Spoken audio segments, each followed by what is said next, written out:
And, bro, I'll be very brief. Literally 5 minutes ago to speak to you guys, or 5 minutes. I'll be super quick. But I want to start with the story, and then a follow-up, and then I'll chat. So the story goes like this. I'm a nerd, very good at writing research papers. I'm very good at reading at the library. I'll tell you something funny. We're suing Harvard for anti-Semitism. We're the first case in American history. We're the first case in American history that's actually going to trial that alleges the civil rights violations of Jewish students under Title VI. It's actually a direct result of the executive order that President Trump signed into law in 2018. So the reason I'm saying this is because this is where it gets funny. Wilbur Hale is a law. Wilbur Hale represented Harvard University in June of 2023 when they unsuccessfully fought at the Supreme Court to keep affirmative action in place. Wilbur Hale is the same law firm that prepared Harvard President Claudine Gay for her incredible December 5th congressional testimony, and Wilbur Hale is the same firm that's representing Harvard against our suit. So we're feeling pretty good about our chances.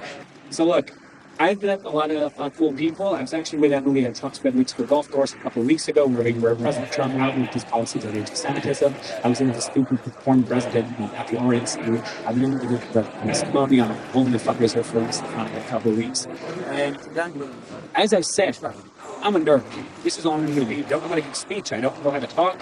I'm very good at writing research papers. The only way I got to where I'm at is not becoming incredibly humble and articulate and brave and intelligent. It's not any of it. It's simply because in the Ethics of Our Fathers, which is a 2nd century verbatim text, there's a line that says, when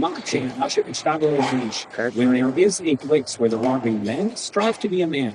When there is a void, when there is something to be filled, be that guy. And at Harvard University, which is the largest combination of intellectually challenged individuals I've ever been in my life, that was not good. At Harvard University, at Columbia, at MIT, at Penn, institutions of higher learning, not only are we supposed to receive the high-class education, but to be the moral barometers, to be our ethical compass, there's been such a stunning lack of moral clarity, what I would call moral bankruptcy. And I just started speaking. That is all I did.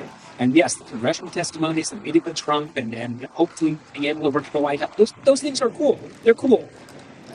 But it's not what I'm particularly interested in. What I'm interested in is standing up for Jewish values and standing up for the values that we're bringing in from very, very young age. Which brings me in with this, I'll shut up. I have 5 minutes, which is this. I came to where I am as a Jewish person because I received a Jewish education. It's literally that simple. I would not be speaking in front of you. I would not be speaking at the ONC. I couldn't be speaking at the RJC. I wouldn't be speaking to anyone had I not received a Jewish education. And I don't know any of you. Well, I met you today, so hi, good to see you. How are you? But the rest of you, well, I met you too.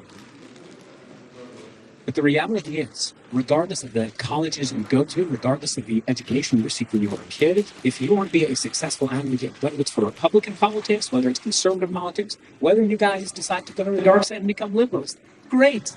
But you have to be rooted in the fundamentals of what being Jewish is all about. And that, yeah, you clap for that. And that brings me to the program that they want me to, okay, that's what brings me to the program they want me to endorse. The Partners in Torah program, which I encourage all of you to sign up for. You will be there with someone across the country, someone who is like-minded, someone who is a truth seeker just like you, and you would study Jewish texts. You can study the text that I just mentioned, of the Ethics of Our Fathers. You can study things that interest you. You know, you might have, this is funny, you might actually see that equals to talk, you would say that in the Talmud there are 6 genders. You should learn that section of the Talmud so you can tell them how moronic they are, and they're wrong. Learn the parts of the Torah, learn the parts of the Bible, the parts of the Talmud that speak to you, that engage you, that cause you to think critically. And so you can sign up through this organization, Partners in Torah. You'll actually be able, in some cases, to learn with Israeli soldiers. So I certainly encourage you to be an educated person. Be educated. And I'll close with saying this. At Harvard University, I study religion. That's what I do primarily. Of all of the Jews who are in the Harvard University religion department, I'm the only one who could speak Hebrew. That's a problem. That does not bode well for Western civilization. That does not bode well for the study of theology.